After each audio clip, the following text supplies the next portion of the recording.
This is the biggest mistake I see Etsy sellers make, and the truth is, it's probably the reason your shop isn't growing. Because right now, you're probably getting advice from all over the place. You might be taking advice from folks who never sold anything, or folks who are way more advanced than you, so their strategies don't apply. They tell you to post more listings, run ads, build a following, but none of that works. The truth is, you don't understand how Etsy actually works, and nothing will help you. And I get it, it's confusing. Everyone's shouting about what you should do, but what if I told you I built my entire Etsy business without doing any of what the guru suggests? No ads, no Instagram, no undersaturated niches, no complicated designs, just simple products that still work in 2025. And no, I'm not gonna give you some advice. I'm just sharing my personal experience with you so that you know what actually works. Forget SEO and focus on demand. Let me be clear once and for all. SEO is not dead. It still works, but it's useless if your product doesn't have proven demand. Let's think about this for a minute. You could have the best SEO in the world, but if your product isn't something that people want, well, no one's gonna be clicking on it and no one's gonna be buying it. So in 2025, the only reason I'm making consistent sales without posting on TikTok or running ads is because my designs are actually backed up by research. I'm not guessing, I'm targeting trends that don't fade, evergreen trends. And I've seen so many beginners or even experienced sellers make the same mistake of obsessing over SEO and ignoring the actual product. They think that some secret SEO hack will save a bad listing. But here's the truth. If your product doesn't have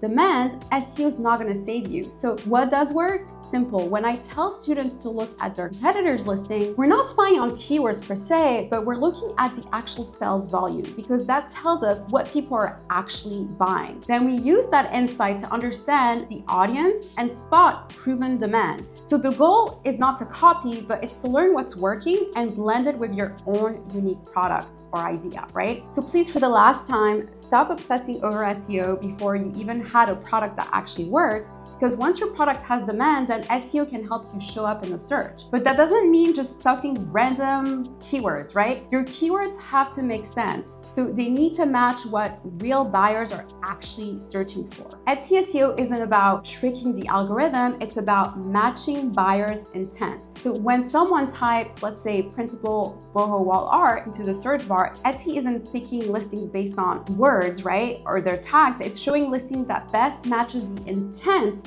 and that gets the clicks, the save, and the sales. That's where most Etsy sellers mess up. They throw in keywords thinking that it's gonna help them rank without a strategy behind it. Meanwhile, I've had listings rank and stay ranked because they were based on demand and had very simple targeted keywords and actually spoke to a specific customer. So here's your reminder. Focus on demand and design over SEO. No hacks, no keyword magic. Real SEO still works, but only when paired with a product that people actually want to buy. So treat research like a skill, not a side task, because if you get this right, your product can become a bestseller. Posting more listings is not gonna save you, and just keep posting might actually be keeping you stuck, because chances are you're uploading the same kind of designs over and over again without truly understanding the real reason it's not working. So if you think posting hundreds of random listings means something will eventually stick, you're wrong, because that approach is not a strategy, it's guesswork, and guesswork doesn't get you more sales. What actually works is posting the right product and backing it up with real research. So you don't need 500 listings, you need 5 great ones, and then test different variations of those listings. And too often I see sellers post one idea and then immediately move on to the next. Instead, look at what works and go deeper. So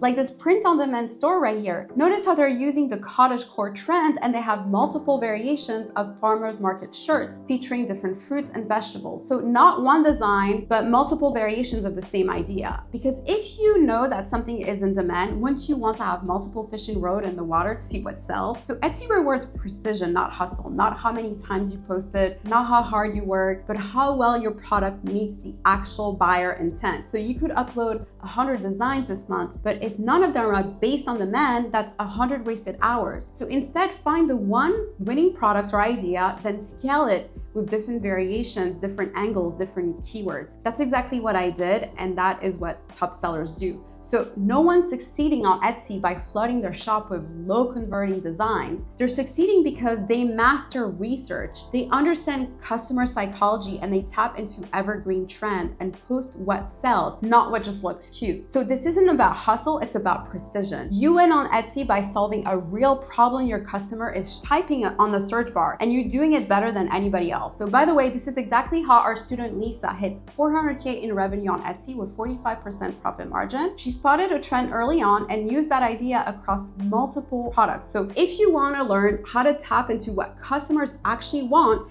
and create listings they can't wait to buy, check out my free workshop. I'll show you exactly how it's done, and the link is actually in the comment section. You don't need ads, you need conversion-ready listings. Let me say this loud and clear. So if your product doesn't convert organically, no amount of money spent on ads is going to save it. I've seen so many new Etsy sellers blow money on ads thinking that if I just pay to be seen, the sales will follow. But here's what really happens. They spend $50, get 200 clicks, and 0 sales. Not because Etsy is broken or because the algorithm is unfair, but because the listing wasn't ready to convert in the first place. So yes, you heard me right. Running Etsy ads on an unproven listing is like pouring water into a bucket with holes. You'll burn cash chasing a sale that would have never happened to begin with. Now, here's what I do instead. I focus 100% organic performance first. I test demand with high quality mockups and a design that hits the current trends. And after all that, if I get the green light or I get traction, then I know that I can start spending money on ads because Etsy buyers are already loving my product. So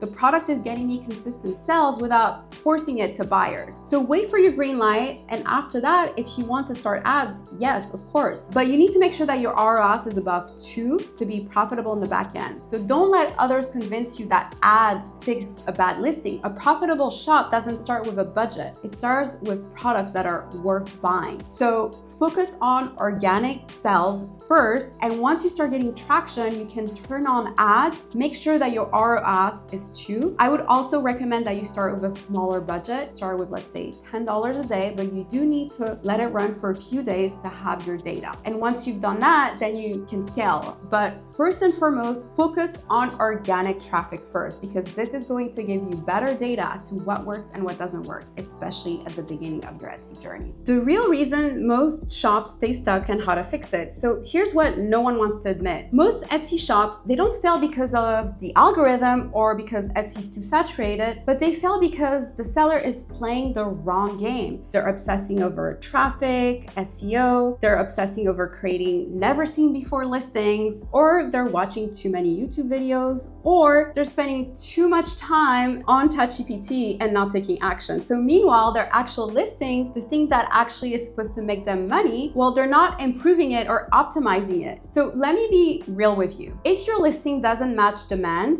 if it's not ranking for a keyword or something that buyers are actually looking for, if it's not visually compelling, the thumbnail alone, then nothing else matters. No amount of ads or SEO is gonna save your listing. And that's why so many sellers stay stuck, because they're busy working on their shop instead of working on their listing that actually drives sales. But what's the solution? So stop chasing algorithm hacks, stop waiting for SEO to magically pick up your product, and start creating listings that are built to rank and designed to convert from day one. When you do that, you'll stop relying on luck and start getting those daily sells. So I think you need to have listings that are in high demand. People are actually searching for good mockups that are sexy, that make buyer want to click on the listing. And once you do just that, then majority of your problems will be fixed and you'll start getting those daily sales. If your Etsy shop has been stuck lately and you've been putting a lot of work and still not seeing results, let me tell you, it's not your fault. You're probably just been following outdated advice from people who've never sold anything on Etsy. So here's the truth. In 2025, Etsy is not saturated. In fact, it's still one of the most beginner-friendly platforms to make